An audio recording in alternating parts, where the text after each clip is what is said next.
Hi, my name is Jeremiah Brenniger. Hold on. I'm going to be discussing development. Okay, so today I will be explaining to you all. I'm going to be discussing developmental coordination disorder, also known as dyspraxia, as well as stroke.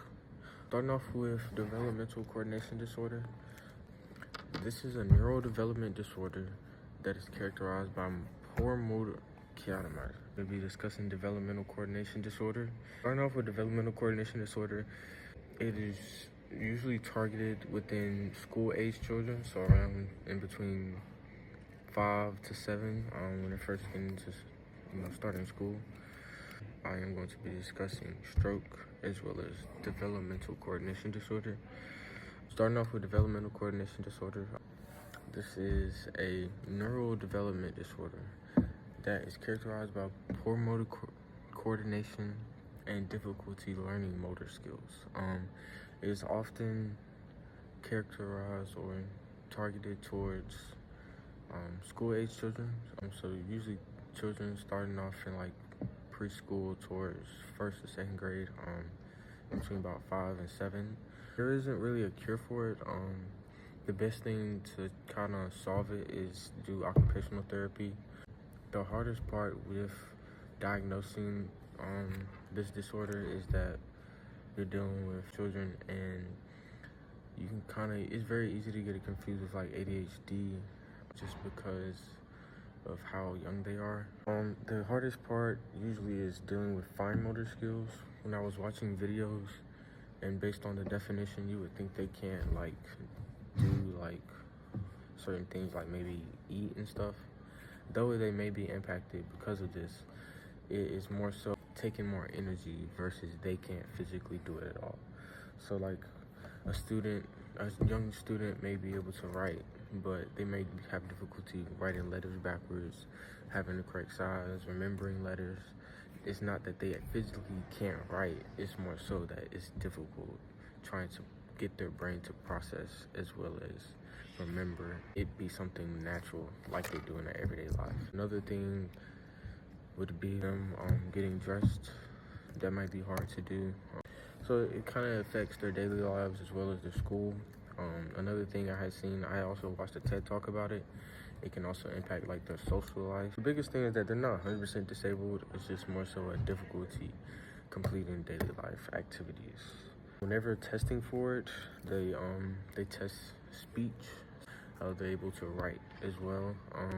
The biggest things, they also have like almost like agility tests and like body coordination, and they also have like fine motor control tests that may be with writing, putting certain things here and there, dealing with like their reaction time. So now to stroke. Stroke, also known as a brain attack, it occurs whenever there's a blockage within the brain or whenever a brain vessel bursts. This is very serious. Usually requires immediate medical attention. Usually when you hear about a stroke, somebody can also end up in a coma. Yes, very serious. Whenever dealing with stroke, depending on where it happens within the brain, can cause different effects. So the biggest thing is that whenever it happens in the left side of the brain, the effects on the right side of the body. And whenever it happens on the right side of the brain, the effects on the left side of the body. But if it happens within your brain stem, it can happen on your whole body, and the only thing you can control is your eyes. It's like you're fully paralyzed. That is very scary. But yeah, so it's caused by a blockage. If you are lucky, I guess, to either have it on the left or right, then the other side, motor controls, you pretty much lose complete motor control, partial motor control within that side of the body. So that may impact your daily life because you only have one hand that you can physically squeeze. Like if you have a stroke, usually the other person cannot squeeze their hand because they lose control on the other side of the body, preventing them to be able to squeeze their hand. This is caused because usually whenever you have a blockage, your brain loses nutrients and oxygen that it needs to survive. So then the cells within your brain die pretty much. Yeah. So with dealing with this, it can be treated through pretty much like constant like restarting of normal daily activities through occupational therapy. So occupational therapists will assist you with certain mechanical devices that they have created that are to target like actions you would do within your daily life.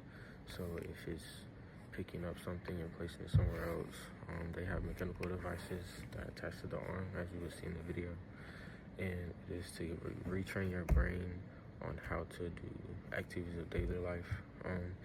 Usually when you see people with a stroke, they also can't like walk normally because the other side of the leg is not very strong, and usually they have strength issues from the left to the right depending on which side was impacted.